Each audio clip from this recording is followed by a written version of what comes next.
narito na naman tayo para sa isang napaka-sweet at nakakakilig na love story nila Kalingap Edu at Ate Viancy. Ulat mo ay aking makilala at kung ano ako'y tanggap. Para sa pagpapatuloy ng ating love story ay pumunta ang Kalingap team at si Ate Viancy sa isang amusement park. Sobrang tagal talaga ng kanilang biyahe. Inabot pa sila ng 10 hours at natulog pa nga sila doon dahil kinagabihan na nga sila nakarating. At kinaumagahan, ayun na, pumunta na sila sa amusement park. At sobrang nag-i-enjoy din talaga ang Kalingap team na makikita ninyo sa ating nakaraang video. Ngayon ay ang pagpapatuloy ng kanilang adventure dito sa amusement park. Sobrang nakakilig ang mga matutunghayan nyo dito dahil magkakaroon sila ng mas maraming interaction at mas lalo silang magkakaroon ng bonding.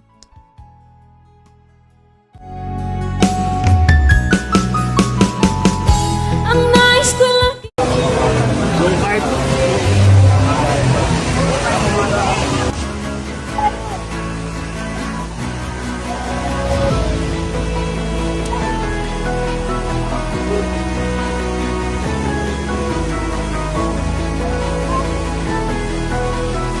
wala tayo sa kabayo lang.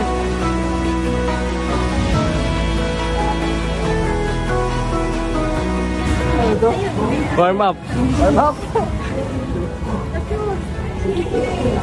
Kabayo, ayoko niya. Doon tayo mamaya. Kelvin, tara! Uy, dyan naman. Kaya dito muna tayo sa Simsing Ride. Lahatin natin eh. Ito ang sunod ko. Sino ito? Tapos tayo sunod.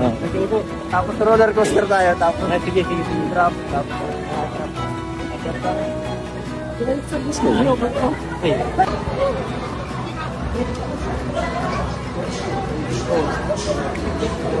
anong problema? Sana di ako mapahiya sa mga gusto kong gawin. Childhood. Memory, lang ito, pangarap ko lang ito dati.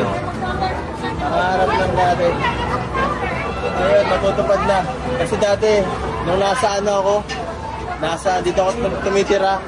Isang taon ako dito, pero hindi pa man lang ako nakatry kahit isang beses. Pero kung ano ako'y tanggap mo na, hindi ka rin nag-alala. Para daw sa warm-up na kanilang sasakyan ay sasakay muna sila sa isang carousel dahil ito ay hindi man na masyado nakakatakot. Mamaya na daw sila sasakay sa ibang mga extreme na rides, kaya enjoyin ninyo kung ano ang mga mangyayari dito. taon ako dito, pero hindi pa man lang ako nakatry kahit isang beses. Pero ngayon, natutupad na. Kasama pa kayo, di ba? Lalo ka. Sobrang saya. Tara. Sumakay tayo sa kabayo. Nung bata ako, gustong-gusto ko dito sumakay eh. Ay, galaw. Hindi ko magalala, sanay na ako dito sa Baguio.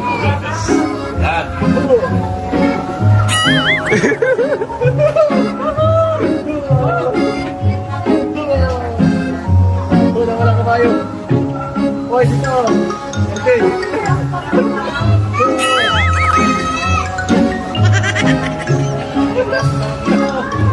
Pambira, yan.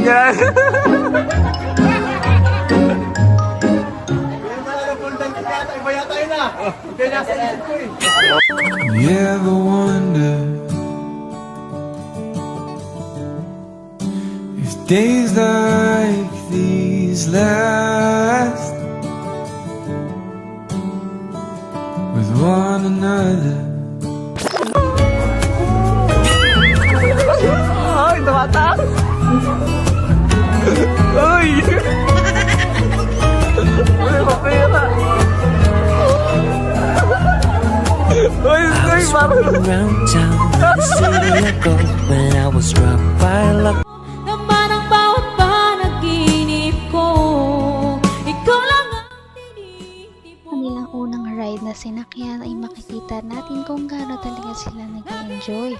Si Kalingap Edu ay sobrang komportable at nag-enjoy siya, kaya makikita natin na parang medyo childish siya at lumabas ang kanyang pagiging makulit.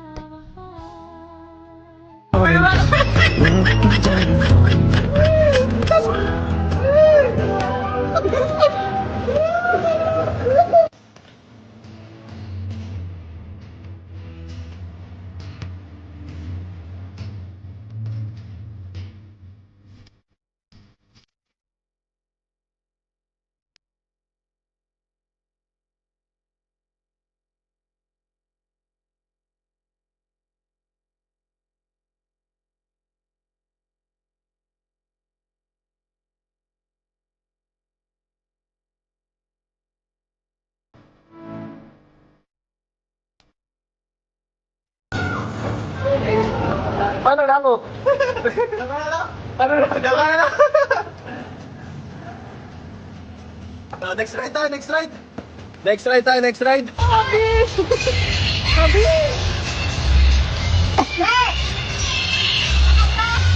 Sinanap mo.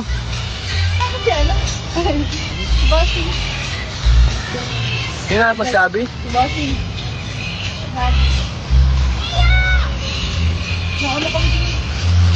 Saan kayo masakay? Naguhan ako. Pinaguan ka? Ito ba lumusok dito? Saan mo hanapin dito? Hanggang wakas ay tayo ng dalawa. Palagi kang naman ang isip. Upang ma-document naman ang kanilang mga memories sa araw na yon, syempre, nandyan si Ate Fiancé dahil kaliwat kanan ay todo picture siya dahil minsan na lamang ito maranasan ng kasama si Kalingap Edu. Kaya naman mas better na i-capture nila ang mga memories sa pamamagitan ng pag-picture.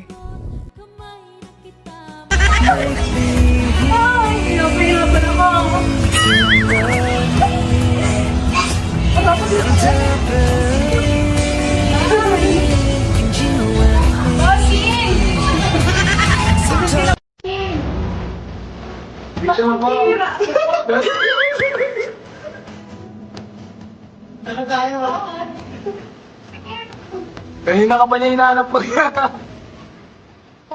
Tara na lang kami muna.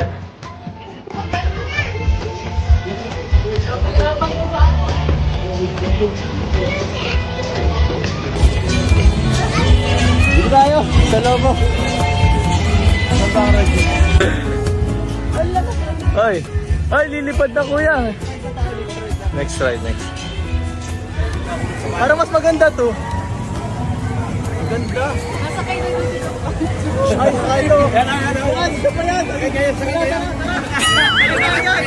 Masakay tayo dyan. Bigla yan mga ba? Oo nga, eh.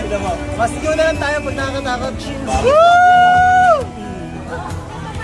Siyempre, tinistigan ko lang. Grabe ang taas. Gusto kasama si Bro? Ay! Grabe! Buhay ka pa! Grabe! Buhay ka pa! Ayan o! Ingat eh! Grabe ako. Ako ang kinabahan. No, ay, ayos. Grabe, sabi.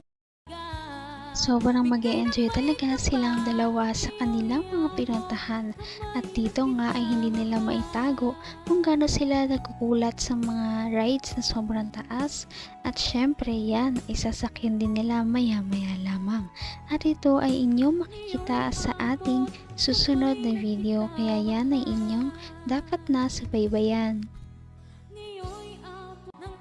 Napaka-sweet talaga nila at napakabait ng tampalang ito kaya maraming sumusuporta. Kaya naman sana ipatuloy natin silang suportahan at mahalin si Fiancé, si Kalingap Edu at ang Kalingap team. Yun lamang at maraming salamat sa panonood.